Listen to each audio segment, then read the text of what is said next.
டிட்வா புயலால் சென்னை, மெரினா, பட்டினப்பாக்கம் மற்றும் காரைக்கால் பகுதிகளில் தொடர் சீற்றம். பலத்த காற்று வீசுவதால் மீனவர்கள் பாதுகாப்பாக இருக்க அறிவுறுத்தல்.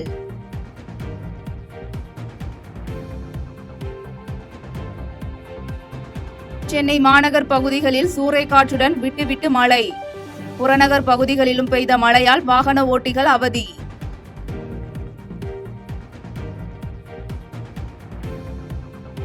சென்னை செம்பரம்பாக்கம் ஏரியிலிருந்து வெளியேற்றப்படும் நீரின் அளவு 3000 கன அடியாக அதிகரிப்பு. பூண்டி ஏரியிலிருந்து வினாடிக்கு 3500 கன அடி நீர் திறப்பு. செய்திகளை உடனுக்குடன் தெரிந்து கொள்ள கீழ்கண்ட கேபிள் மற்றும் டிடிஎச் நெட்வொர்க்குகளில் எம்நாடு செய்தி தொலைக்காட்சியை காணுங்கள். பாதகம் செய்பவரை கண்டால் நாம் பயம் கொள்ளலாகாது பாப்பா.